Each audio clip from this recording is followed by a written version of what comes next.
Good evening, or not good evening. I'm quite moved by the fantastic show we just have. It's going to be experimental as well, because it's going to be the first time in my life that I think in French. I try to speak in English, and it's going to be translated back in French, so good luck, guys. Let's see what might happen. I'll try to do silly words just for you. So in my company, I'm the green guy. We are 1,500 people working in real estate, so concrete, transforming cities, all that stuff. So I'm a bad guy here. But in my company, I'm the green, and today I'm the business guy within a green audience, so it's funny to change sometimes. 100 years ago, okay, that's the, well, whatever. 100 years ago, our founders, those two guys, it's a family-owned company, by the way, they decided to create a company, and they wanted to have an impact. They wanted to have an impact. And the impact they wanted to have is to create better opportunity, better lives, better something, better territory with their action, with their innovation. So their first clients were actually small French farmers in the northern part of France, and they provided them with the new age technology at that time, which was armed concrete. And with armed concrete, which was brand new, they managed to build their own silos. And they become independent from the wholesaler at that time, and they developed their business, and they fulfilled their destiny to be entrepreneurs.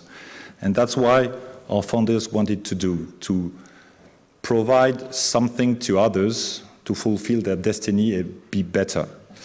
Thank God, concrete is not the only, well, not thank God actually, but today, 100 years after that, being a farmer entrepreneur is not the important thing that we are facing on this planet. We think that we are facing three different issues. When I say we, I'm talking about my company, which name is Rodolphe Deborre. The first one is the ecological crisis, first and foremost climate change, then biodiversity crisis, and then circular economy or resource depletion. So in that area, in that room, you know what I'm talking about. It's not always the case. That's an important issue. Issue number two is the issue or the subject of sharing. We need to share money, we need to share power. We don't know how to do it, because capitalism wasn't made about sharing, and now this planet and its people are craving about sharing more stuff. It's going to happen. Is it going to happen fast enough to tackle climate change? We don't know, but we want to have a company dealing with that subject, sharing. Issue number three, data and ethics. Okay, we are joining the two subjects.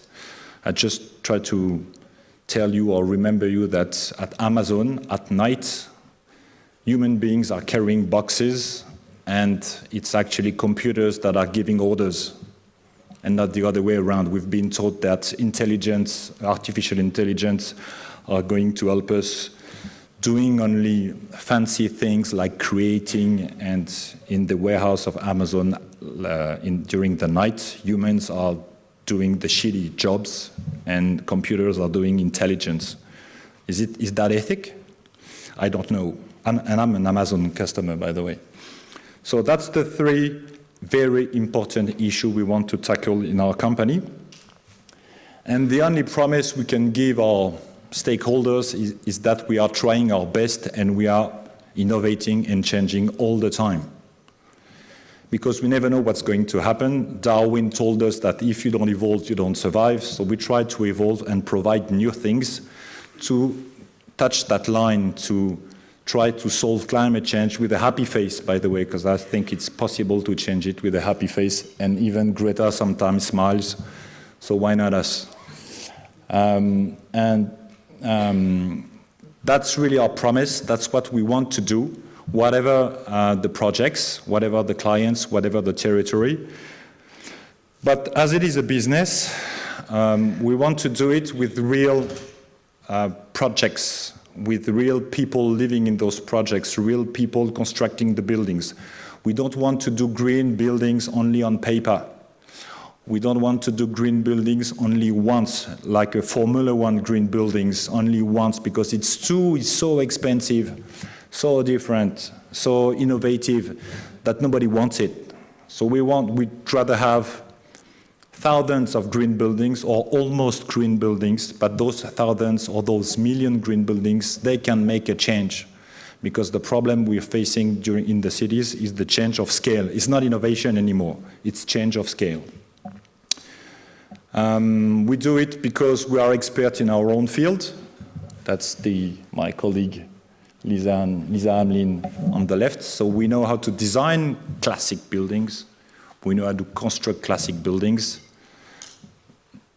No surprise there. The only thing that we developed is a tool and a way of thinking. For every building that we built, we force ourselves, it's mandatory in my company, to ask ourselves 14 questions about sustainability.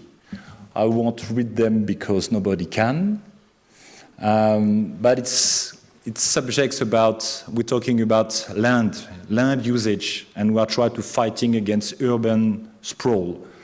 I said again, I'm a real estate developer and I'm fighting against urban sprawl.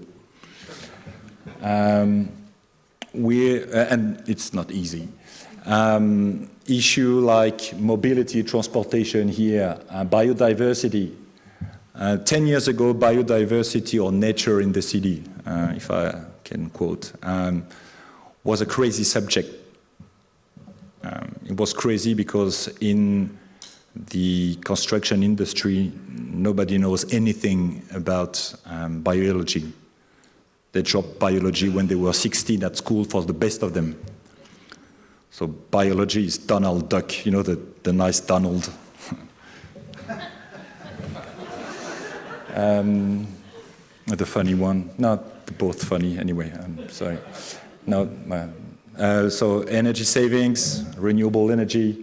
I know I'm coming back to biodiversity. 10 years ago, so it was a crazy subject. And we managed to find partners. That's the third thing. We are engaging with unusual suspects. We are engaging with NGOs, and one of the NGOs, which is called, a French one called La Ligue de Protection des Oiseaux, good luck. The French name for Birdwatch Institute. Maybe Elsa is still here. And is still here? Okay, no, yes. Yes, she's typical French at the bottom, by the bar. Hello. Because we didn't have any red wine for lunch, that's not typical French. But thanks to that, nobody is having a nap during when I speak, so it's good anyway. So those partners helped us to know what is possible to do to make buildings with nature inside of it. It's possible. How do we do it? What is the cost? What is the story to be told to architects? What is the story to be told to engineers? What about the people living in the building? And they made it simple. They made it simple. That partnership allowed us to go from a crazy idea, create a building that is a dwelling also for nature, to a simple idea and develop buildings like this all around. So that's a very good example. When you ask yourself a good question and you feel humble enough to find the right partner, you can do things different and you can have a big success. Not all of those subjects are that easy. Transportation is the worst, obviously. But it's possible to change things if you are looking for the right partners. We are looking for partners like yourself because you have the knowledge about nature and about biology. Come to us, please come to us and help the pioneers of our industry transform the way we design city, because we really need your expertise. We can provide the will, we can provide the money, but we need your expertise. So come and help us, please. Thank you.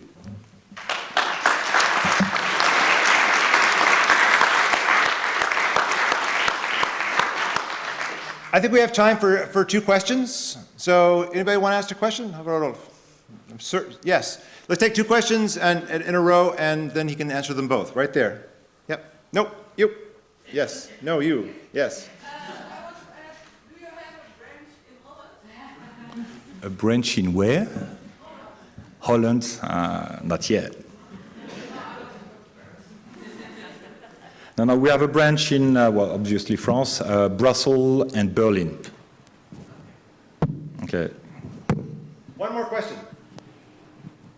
Doesn't count, it was a short one. Okay, two more questions. My name is Peter Paul. I'm a behavioral psychologist, and you say that you tell a story to the architects, the people that live there, and like you include them too. It's very important. And so, what kind of stories do you tell them that they get enthusiastic? They have to love nature. Repeat the question.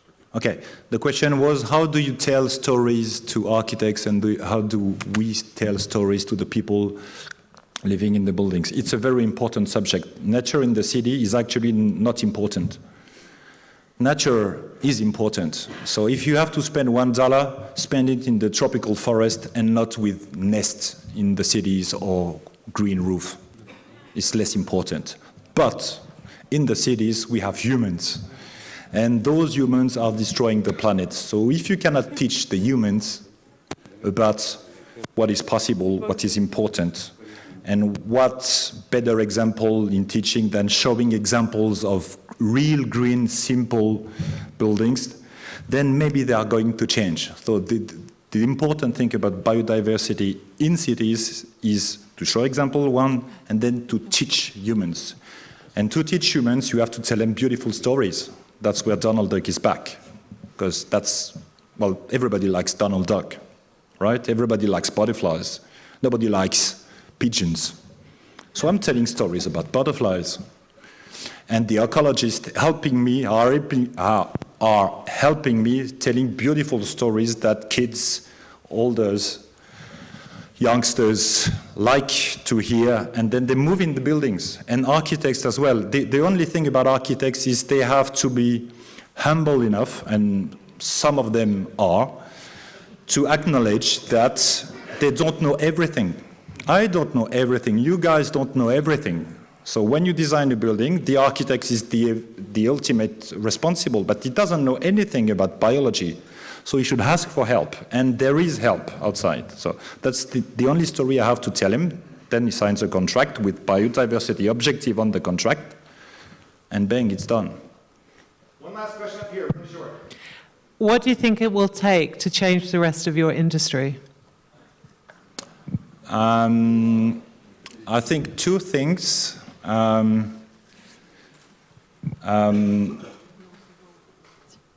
Knowledge. So that's a message, by the way. The NGO we're working with, they have a beautiful book, not secret book. They have a beautiful book, unfortunately only in French. Please translate it in every languages that we have in the streets, so that in every country, in every languages, you know how to do things. You will have the answer of the question how to do things, how to build green buildings for biodiversity. So knowledge is key. And then pioneers need to be helped or identified everywhere. So some pioneers like our company, we just want to do it because it's in our roots to make an impact. You remember 100 years ago, impact was about just developing a small, helping farmers to get developed. Today, our impact is partly about ecological solutions. But pioneers need to be identified and helped. And when you have pioneers, then the rest of the industry copy pioneers. And then suddenly politicians say, okay, I've got pioneers, they are succeed more than the others. I will create a law for those pioneers to be everywhere and not be pioneers anymore, but who cares? We will invent something else. So first knowledge, and then do whatever it takes to help pioneers transforming their industry. That's the solutions, to my opinion. Well. And I actually believe that we in this room need to change also. And we were asked a question by Rodolphe. He wants us to be engaged. And so I want to ask you, how do you want to hear from us about getting engaged with you and your industry? Go back to your country, find pioneers, help them create buildings, green buildings with biodiversity in it, help the LPO translate their book and adapt, of course, just translate a book about biodiversity. You need to adapt for all the different regions, because obviously South Africa is not the same as Sweden. Okay, it's obvious for you guys, but for my industry it is not. But for you guys it's obvious. So help them translate their book, and when you find a real estate company, whether it's small or big, help them creating green buildings on an appropriate land. Help them, instead of fighting them because they are bad, because they are digging concrete. We just want to learn. Well, those pioneers just want to learn. We have lots of bad guys as well, but because they didn't understand what is at stake, they didn't look at their children's eyes when they go back home. They are humans. They are humans. They are not just cash machine. They are not cash machine. We are all humans. Help them. You know what to do. Help those pioneers design and construct green buildings. Thank you very much.